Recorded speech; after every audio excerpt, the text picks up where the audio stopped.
What's up, all my inspirational tea sippers? This is Shantara, and welcome back to my channel, you guys. I pray that you are well, doing amazing, feeling amazing, holding on to hope and faith, you guys.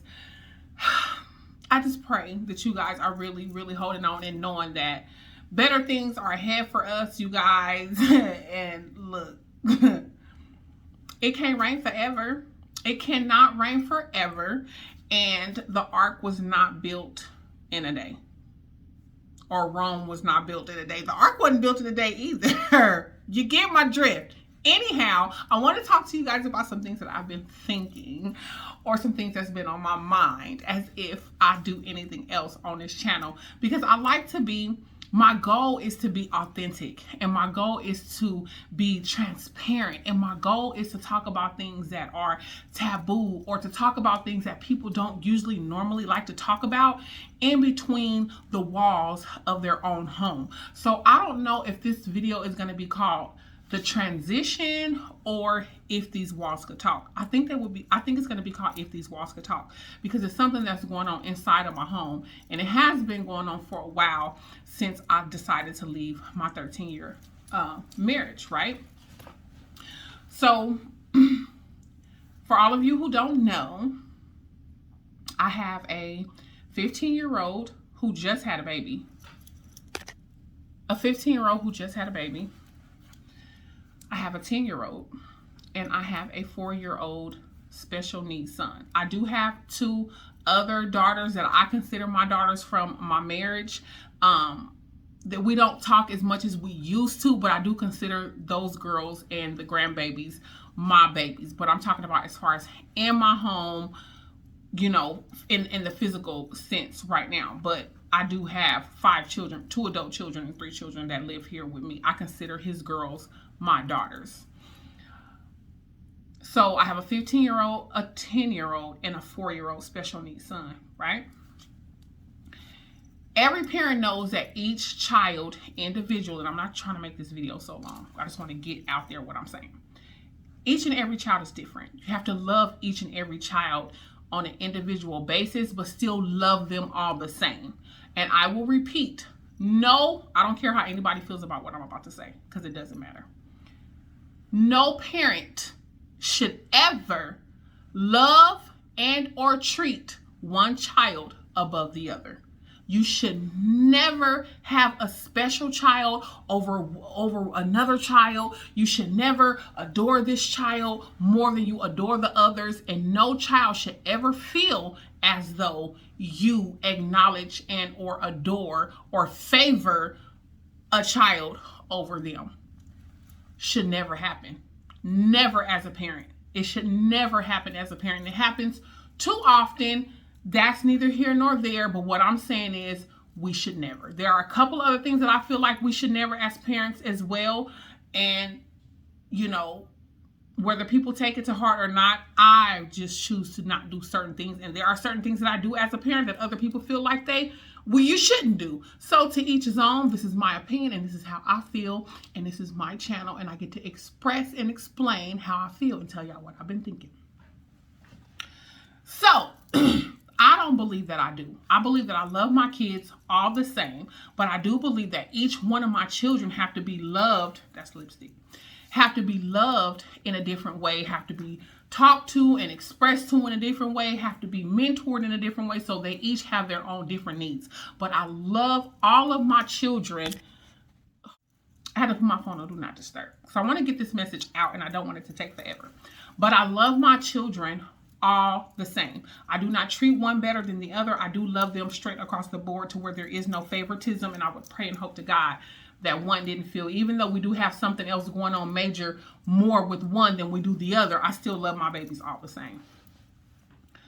Now, with my 10-year-old, I'm talking about the middle child. Now, I've already done a video about middle child and how the middle child most of the times think that, you know, they're lost in the sauce and they're not as important and they're just the middle child and they have, you know, all these issues and problems because they feel like they don't matter or they're not important. And I've expressed to my daughter many, many times how important she is, how often I see her, how I her, how I know and understand how she could probably feel that way with the little brother right here. And then you got the older sister, and she got what she got going on. He got what he got going on. So you can feel like you are in the middle right now, not able to do what you love to do, which is like taekwondo. Okay, going back to what I was saying, which is what she loves, like taekwondo or karate.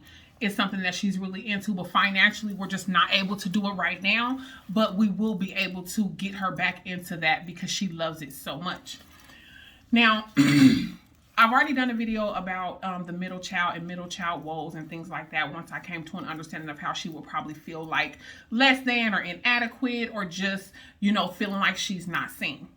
So before the baby was born, I was doing a lot of detail cleaning, went upstairs and went inside of her room and saw some things that absolutely floored me. Like, I've been up there and I saw some things that has floored me, but I think this time around has literally taken the cake for me and realizing, okay, she is in a crisis mode and I have to literally do something about it. So right now I am seeking counseling for her. We had a talk and she's just now deciding, because when Deanna went through her counseling stage after I left the marriage, Terriana was saying that she didn't want to do counseling. She didn't want to talk to anyone, stuck in her room, not really coming out, just didn't want to do anything, just, you know, having a really, really hard time, which I can understand. But after seeing that, I'm expressing to her, you're in a crisis mode. You have to be able to talk to somebody. Like, you have to get this out or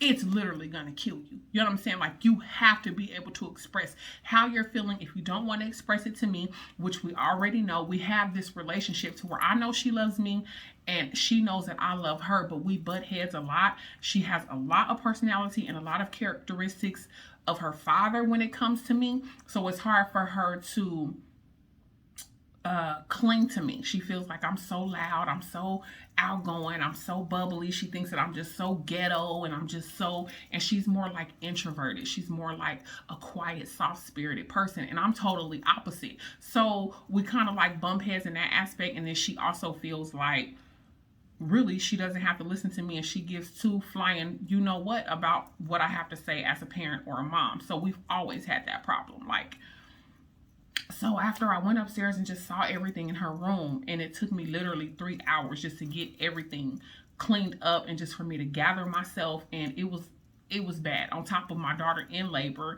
going through all of that stuff. So I'm just like, you know what? I didn't whoop her. I didn't cuss. I didn't fuss. I didn't do anything. I just took pictures of what I saw. And when I saw her, I confronted her with the pictures and asked her, is this your room? Is this how you've been living in your room? Is this what you've been doing in your room? Is this, you know, we're in trouble. We're in trouble here. We're in trouble. It was something out of a movie that I'm talking about, and I'm not really gonna put it out there, but just use your imagination as to what it could possibly be. You know what I'm saying? Just kind of anything that it could be. Just use your imagination as to some things that could be going on with a 10-year-old and some ways that you could be acting out in your room in regards to cleanliness and health and all of those different things, and some of the things that I've expressed to you guys what we've been struggling with. It's horrid. When I tell you horrid, and I knew it was something because I started smelling something like some type of foul odor coming from downstairs. And I'm like, what could this possibly be? Why is it starting to smell like we still got the damn turtle tank up here? We ain't got the turtle tank. The rabbit is gone now. And what is going on? So I end up going upstairs to clean up and sanitize and disinfect, and she's acting out, basically. So the next day, we get ready to go to school, and we're having this conversation, and I'm telling her, like, I'm not going to be able to tolerate this. When I tell you to do something, like, you need to do it. I don't understand. You need to seek counseling. That's what I'm telling her. You need to seek counseling. You need to be able to open up. I understand that you're upset about me leaving your father and this and that and this and that, but we're in a place to where you need help, and if we don't get you help, it's gonna end bad. You know what I'm saying? And this is not me speaking the bad. This is not me putting, using my tongue to speak. This ain't none of that. This is reality, and this is my life, and this is what it is. It's not going to end good if we continue on this path of acting like everything is okay. So I'm expressing to her, what the deal is, which I already knew internally, but I'm like, okay, now it's time to have this conversation. Okay, so I'm looking at the situation of what is going on. You're acting out.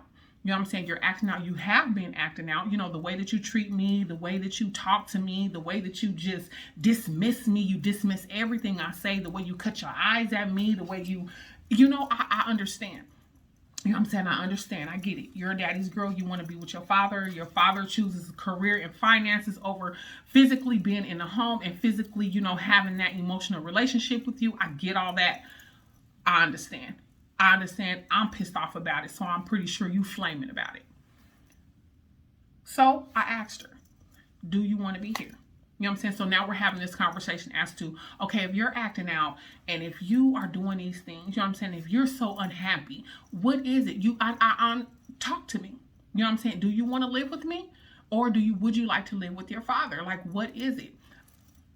Conversation happened, came out. You don't want to live here. Basic bottom line, I'm going to wrap this up.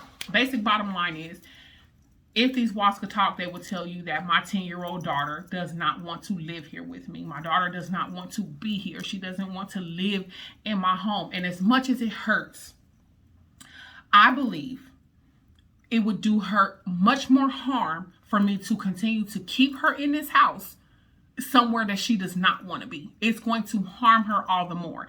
And I believe, like, in this day and age, like when we separate and we leave, families break up, husband, wives, they separate, the kids usually always go with the mom. Like, who's to say? Like, if these kids are old enough to talk, and if this other parent is willing to take on the sacrifices and or responsibilities of raising their child, and this child will be safe, and this child is not going to be in harm's way in any way, that this child ain't going to be beat, touched, molested, raped, and all of those things, it is completely okay, whether you like it or not, for this child not to be in your home. My own opinion. I believe that continuing to allow her to live in this home and continuing to force her to be here somewhere where she does not want to be is going to be detrimental to who she is as a person and a young lady. She doesn't want to be here. And like I've expressed to her father once I seen everything and kind of like was just talking to him, your daughter needs you. You are her saving grace. Just as well as I believe in this moment with everything that he has going on after the divorce and his older kids and all of that stuff, this can be your saving grace. Not to say you treat her better than you treat your other kids, but this can be your chance to redeem yourself and show not only yourself, but who you can actually be as a father. Your hands on. You can be there mentally. You can be there spiritually. You can be there emotionally. And all of those aspects as a human being and a parent will trickle off and trickle over into the adult children that you have. And it really can create a beautiful environment. It can create beautiful and hard topics to talk about. It can create, beautiful relationships that can be restored, but you need your child. So the decision that we've come up with is, as he transitions and gets a better job within the next year, Terriana is going to live with her father once he gets financially situated and established. This is where she wants to be. And as much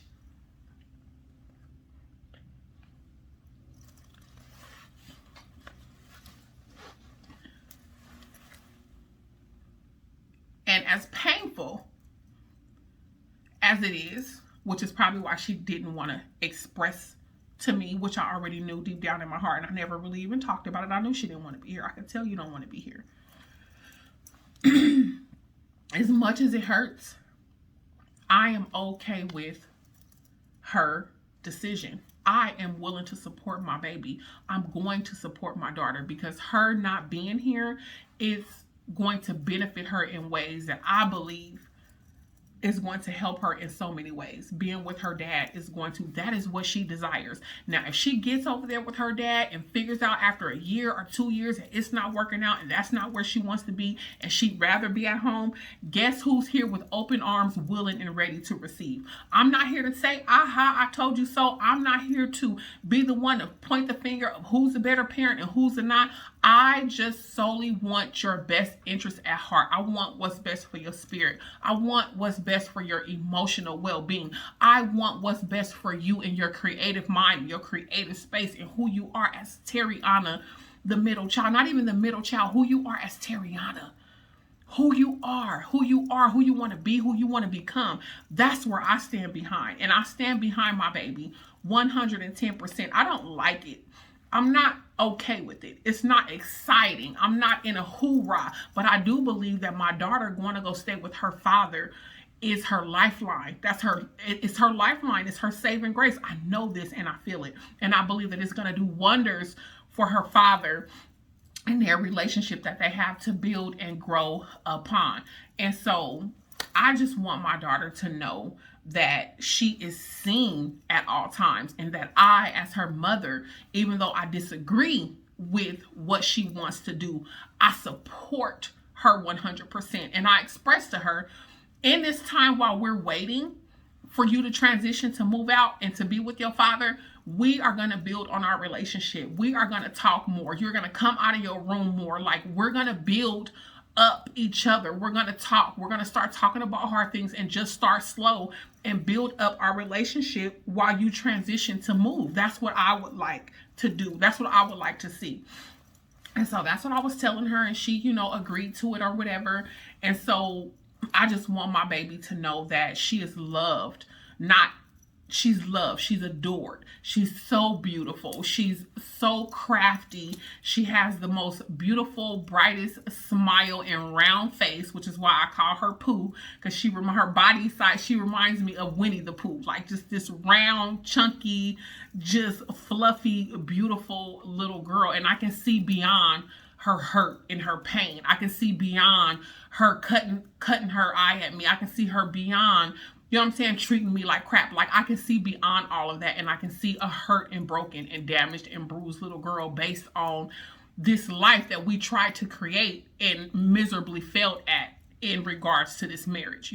Based on, just being childish and we allowed the enemy to come in and destroy something that was and could have been so amazing. So I take full responsibility of that on my part.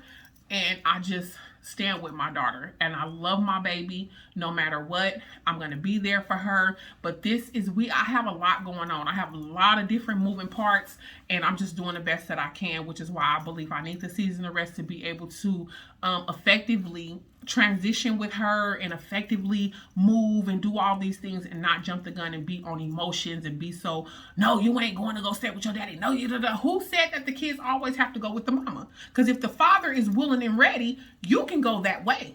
You can go that way. Like, who said, like, we've always been programmed to just, what we've been taught. Oh, that's your kid. That's mama's maybe, daddy's baby. That mama's baby, daddy's maybe, and all of this and that. No. This is your child, and if your child wants to go with you, this baby is up old enough to speak and talk and speak their heart and to go. There is absolutely not one single thing wrong with this child, my child, going to go stay with her able, more than able father. There's nothing wrong with that. It's hurtful, yes, very, very hurtful. But I am in agreement. I stand with my child, and I support my child no matter what.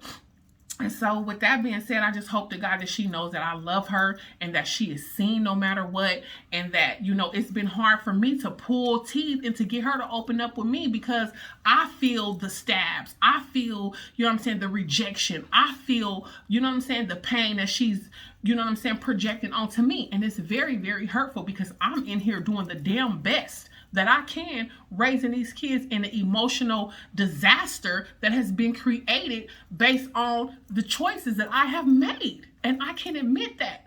But if you're in a position where you're dealing with someone and they don't care about nothing that you're saying, they don't care about, they cut you off, they don't want to, because this is not where they want to be anyway. Okay, now it's time to take a step back, reevaluate, and figure out what do we do moving forward so that you can live a happy, healthy, sustainable life.